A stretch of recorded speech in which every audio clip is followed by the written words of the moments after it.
जय हिंद साथियों, चलिए स्वागत है आपके प्यारे यूट्यूब चैनल यूएस सेंटर। चलिए यहाँ पे जो फर्स्ट सिटिंग का एग्जाम हुआ है साइंस का, जिसका हिंदी है, इसमें 100 बिल्कुल 100 ऑब्जेक्टिव जानने वाले हैं। फटाफट आप लोग कितना स्कोर करके आया, चलिए फटाफट चेक कर लेते हैं। और ये सेट नंबर सी है, कोई भी सेट सभी इसमें प्रश्नों की संख्या समान होती है। चलिए हम क्वेश्चन की तरफ बढ़ते हैं, फटाफट सभी क्वेश्चनों को चेक कर लेते हैं। चलिए प्यारे मित्रों, अब क्वेश्चन नंबर 1 की तरफ चलते हैं। और क्वेश्चन नंबर देखिए, ये सेट सी है और 2024 में जो फर्स्ट वाली में हिंदी का एग्जाम हुआ है, फर्स्ट वाली का आंसर हम लोग जानने वाले। तो चलिए क्वेश्चन नंबर 1 की तरफ बढ़ते हैं। चलिए प्यारे साथियों, सवाल नंबर 1 को देखते हैं। आप फटाफट आप लोग मिलाते रहिएगा कि आप लोग कितना स्कोर करके आए। यहाँ 1 नंबर सवाल पूछा जा रहा है, सर्प का परिवाची क्या होगा? तो सर्प का परिवाची उरग लगाया, आपका डी बिल्कुल सही है। चलिए अगले सवाल की तरफ बढ़ते हैं। सवाल नंबर 2 के देखते हैं। ब्रह्म शब्द का परिवाची क्या होगा? ब्रह्म का चतुराना है, चतुराना ऑप्शन नंबर अगर 2 का सी लगा तो आपका बिल्कुल सही है। चंद्र शब्द का परिवाची क्या होगा? तो चंद्र का परिवासु हिमांशु हो जाएगा, ऑप्शन नंबर डी हो जाएगा। नेक्स्ट सवाल, जिसके 4 पद जिसके चार पद है तो उसको हम सर चतुराना लगाए होते हैं, बिल्कुल आपका गलत हो जाएगा, चतुष्पद हो जाएगा, क्योंकि यहाँ 4 आनंद नहीं, सर नहीं, यहाँ पद पूछ रहा था, यहाँ सी आंसर सही हो जाएगा, चतुष्पद। चलिए अगले सवाल की तरफ बढ़ते हैं फटाफट। अगले सवाल सवाल नंबर अगले सवाल को देख लेते हैं। चलिए प्यारे मित्रों, अब सवाल नंबर यहाँ 5 क्या करे, इसको भी देख लेते फटाफट। इसका आंसर ये क्या हो जाएगा? जिसे भय नहीं है उसके लिए एक शब्द क्या है? निर्भय। आप लोग अंत तक रहिए ताकि आपको मालूम चल जाएगा कि आप लोग हिंदी में कितना स्कोर करके आए, आपका कितना सही है। आप बिल्कुल यहाँ 100% आपको करेक्ट आंसर दिया जा रहा है। चलिए अगले सवाल की तरफ बढ़ते हैं। 2 बार जन्म लेने वाला को क्या बोलते हैं? सर द्विज बोलते हैं। अगर द्विज लगाया साथियों तो आपका बिल्कुल सही है। माता रानी से विनती है कि जो यह वीडियो देख रहा है सबका पेपर बहुत ही अच्छा गया हो। चलिए अगले सवाल की तरफ बढ़ते हैं। गिरा हुआ के लिए एक शब्द क्या है? पतित, ऑप्शन नंबर डी लगाया तो बिल्कुल शब्द है। दिन दूना रात चौगुना का अर्थ क्या होता है? खूब अवनति या खूब उन्नति, ऑप्शन नंबर ए हो जाएगा, 8 का ए हो जाएगा। पगड़ी शब्द मुहावरे का क्या होता है? पगड़ी रखना तो इज्जत बचाना, ऑप्शन नंबर 9 का सी हो जाएगा। 10 नंबर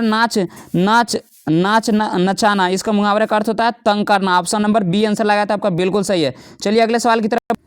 चलिए प्यारे साथियों, अगला 11 नंबर क्वेश्चन क्या कर रहा है? सुभाष शब्द में कौन सा उपसर्ग लगा है? तो सुपसर्ग लगा, ऑप्शन नंबर सी। उपसर्ग होता ही नहीं, उपसर्ग वी उपसर्ग नहीं है, सुपसर्ग लगा। लघुत्व में कौन सा प्रत्यय लगा है?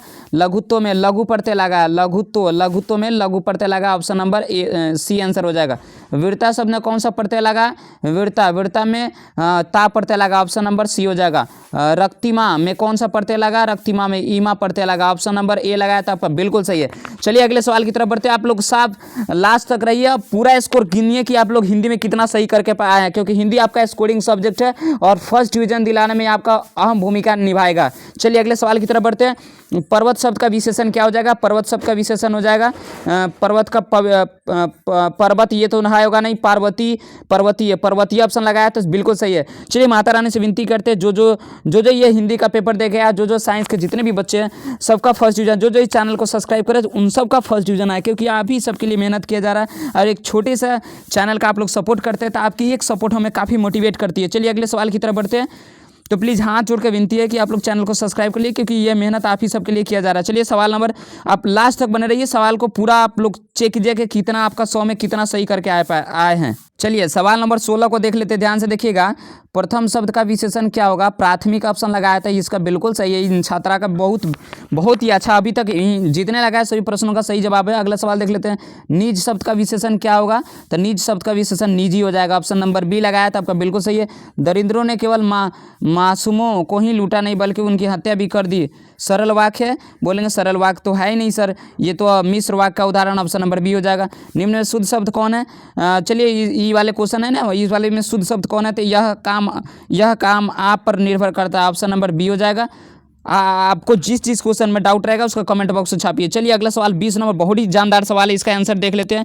वह अकेले बैठा हुआ आदमी अपराधी, इस वाक्य में कौन सा पदबंध है? वह अकेले बैठा हुआ, वह सर्वनाम, ऑप्शन नंबर बी लगाया था आपका बिल्कुल सही है। चलिए अगले सवाल की तरफ बढ़। देखिए यहाँ पे उपसर्ग, ये सवाल आ गया ना, यहाँ पे उपसर्ग नहीं, यहाँ पे समास पूछा जा रहा है, बिल्कुल समास से पूछा जा रहा है सवाल। 21 नंबर सवाल को देख लेते हैं। हरिशंकर शब्द में कौन सा समास है? हरिशंकर द्विगुद्वंद तो है नहीं, द्विगु भी नहीं है सर। हरिशंकर यहाँ पे अव्ययभावी नहीं है, क्रमधार, बिल्कुल सही आंसर है। चलिए अगले सवाल की तरफ बढ़ते हैं। आप लोग भी गिनते रहिए कि आप लोग कौन कौन लगाया और कितना सही हो पा रहा है आपका। चलिए अगले सवाल की तरफ बढ़ते हैं। चरण कमल में कौन शब्द है? चरण कमल द्वंद्व समास है, द्वंद्व नहीं है, क्रमधारय समास है, ऑप्शन नंबर ए आंसर हो जाएगा। रस से भरा तत्पुरुष समास है, रस से भरा संप्रदान तत्पुरुष ही है जी, बिल्कुल तत्पुरुष समास है, रस से भरा, रस से भरा यहाँ पे जो 23 नंबर सवाल है तत्पुरुष समास है। रस से भरा तत्पुरुष समास है, संप्रदान तत्पुरुष, ऑप्शन सी लगा था, बिल्कुल सही है आपका। चलिए 24 नंबर सवाल को देख लेते हैं साथियों। 24 नंबर सवाल क्या कह रहा है, निम्नलिखित में से कौन सा द्विगु समास का उदाहरण, बिल्कुल पंचतंत्र, बिल्कुल यहाँ पे सही है। जी चाहता है कि ताली बजाए ऐसे सवाल के, बिल्कुल जो सही करके आते हैं छात्रा और छात्र, सबका दिल खुश हो जाता है। चलिए अगले सवाल की तरफ बढ़ते हैं। मुझे विनती है कि आप सबका भी सही होता, इसी तरह सही होता होगा। चलिए लास्ट तक रहिए, आपकी कितनी स्कोर है मालूम चल जाएंगे। किसी भाषा के मूल शब्द को क्या कहा जाता है, तो तत्सम कहा जाता है जी, तत्सम को मूल शब्द कहा जाता है। तद्भव बिगड़ा हुआ रूप है, तद्भव नहीं है, अगर तद्भव लगाया है, जिनका भी तद्भव लगाया तो गलत है, आंसर हो जाएगा तत्सम। तो चलिए अगले सवाल की तरफ बढ़ते हैं। अगला सवाल को देख लेते हैं। प्लीज़ आपसे हाथ जोड़कर विनती है कि चैनल को सब्सक्राइब कर लिया, वीडियो को एक छोटा सा प्यारा सा लाइक भी कर दीजिए, क्योंकि ये आपको मेहनत करने में बहुत अधिक, आपको मेहनत करके आपको ये सामान प्रस्तुत किया जा रहा है। बिल्कुल 100% करेक्ट आंसर दिया जा रहा है यहाँ पे। 100 शब्द का तत्सम रूप क्या होगा, तो 100 का कोटि हो जाएगा। क्या हो जाएगा, सॉरी कोटि नहीं होगा यहाँ पे साथियों, शतक सत हो जाएगा, ऑप्शन नंबर डी हो जाएगा। निम्न में से कौन शब्द विदेशी शब्द है, तो विदेशी शब्द क्या है, क्षीर है, फूल है या कैंची, तो फूल बिल्कुल विदेशी शब्द है। अगला जलज शब्द का उदाहरण क्या है, जलज का है ना, यह रूढ़ शब्द का उदाहरण है, रूढ़ शब्द, ऑप्शन नंबर ए लगाया तो बिल्कुल सही। अधिकार शब्द में कौन सा उपसर्ग है, अधि उपसर्ग है, बिल्कुल सही जवाब है यहाँ पे, ऑप्शन नंबर सी लगाया तो बिल्कुल आपका सही है। अ उपसर्ग से बना हुआ शब्द कौन है, अवज्ञा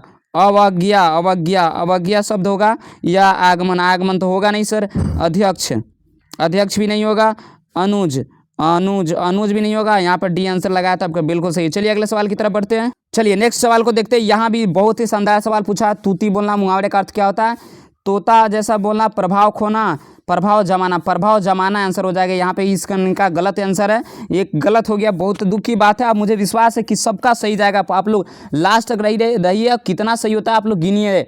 यहाँ इसका आंसर 21 का हो जाएगा, प्रभाव जमाना। अगला गीत गाई होगी, यह किस काल का उदाहरण है, इसको भी देख लेते हैं फटाफट।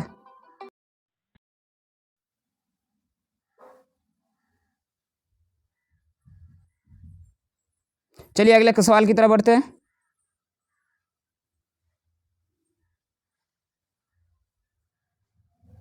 चलिए अगले सवाल को देखते हैं। अगला सवाल क्या कर रहा है, इसको देख लेते हैं फटाफट।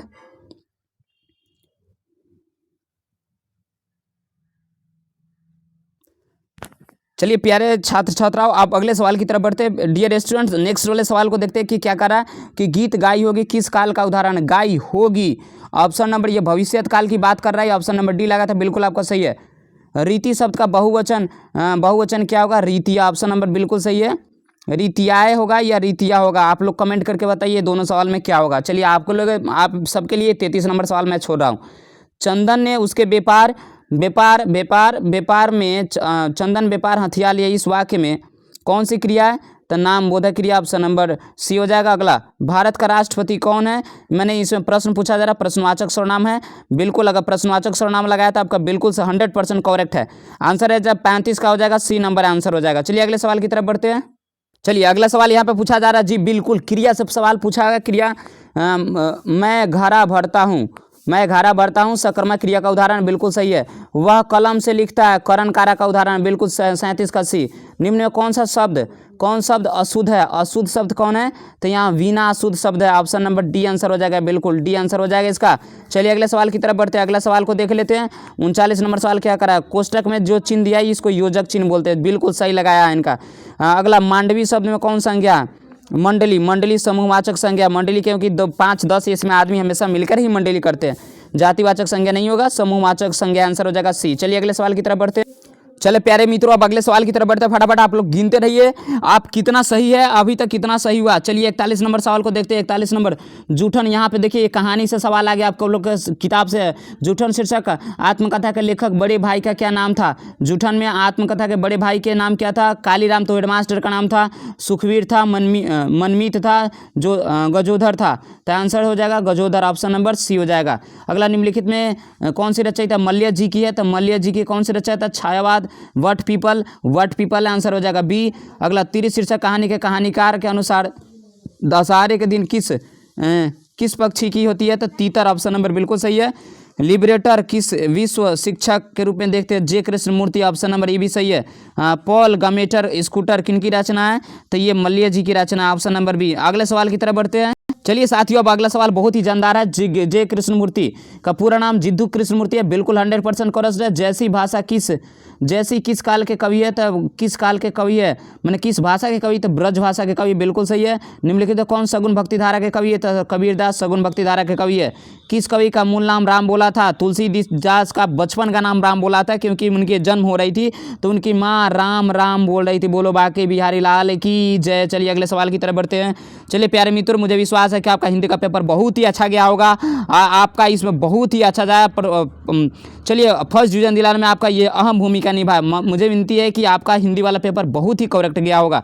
चलिए, अगर चैनल पर पहली बार विजिट कर रहे हैं तो चैनल को सब्सक्राइब करें और वीडियो को प्यारा सा एक छोटा सा लाइक करें, कमेंट करें। चलिए अगले सवाल की तरफ बढ़ते हैं। तुलसीदास का निवास स्थान क्या है? तो रामपुर है, ऑप्शन नंबर डी हो जाएगा। छपे क्या है? तो छपे क्या है? छंद है, अलंकार है, रस है, या क्या है? संधि है। संधि तो है नहीं सर, यह तो छंद है, ऑप्शन नंबर सी। अगले सवाल की तरफ बढ़ते हैं। चलिए अगले सवाल को देखते हैं। अगला सवाल क्या कर रहा है कि चिंतमणि किस काल के कवि है? तो आधुनिक काल के कवि है, बिल्कुल। निम्नलिखित में कौन छायावादी है? छायावादी कौन है? छायावादी किसको कहा जाता है? जयशंकर प्रसाद को, भूषण को कहा जाता है छायावादी। कामयानी महाकाव्य में कामयानी क्या है? श्रद्धा है। श्रद्धा, ऑप्शन नंबर श्रद्धा को कामयानी कहा गया है। श्रद्धा को कहा गया है। सुभद्रा कुमारी चौहान के पति का नाम क्या था? लक्ष्मण सिंह ठाकुर था, बिल्कुल सही। राख से लिपा हुआ चौका पुत्र वियोग, राख से लिखा हुआ चौपा पुत्र वियोग की रचना है। अगला देखते हैं। अगला सवाल देखते हैं। राख से लिपा हुआ चौका पुत्र वियोग का नहीं होगा साथियों। यहाँ पे ये सवाल हमको गलत लग रहा है। आपको क्या लग रहा है? हमको लगा है कि उषा का शायद लिखा गया है। आप कमेंट कीजिएगा, क्योंकि यहाँ पे गलत हमको लग रहा है कि 56 का ये गलत लगाई है। इसका आंसर हो जाएगा सी। अगला सवाल की तरफ बढ़ते हैं। सवाल नंबर 57 को देखते हैं। 57 नंबर सवाल। कामयानी एक पुनर्विचार किनकी रचना है? कामयानी एक पुनर्विचार गजानन मानव मुक्ति बोध की रचना है। जी बिल्कुल सही, बी आंसर है, इसका आंसर सही हो जाएगा। चलिए अगले सवाल की तरफ। कमोदी महोत्सव नामक केंद्र की स्थापना किसने किया था? तो अशोक वाजपेयी ने किया था, ऑप्शन नंबर ए हो जाएगा। विनोद कुमार शुक्ल किस रचना के मौनिकाल फिल्म बनाई थी? नौकर की कमीज, बिल्कुल सही है। समय के पास समय के शीर्षक किनकी रचयिता?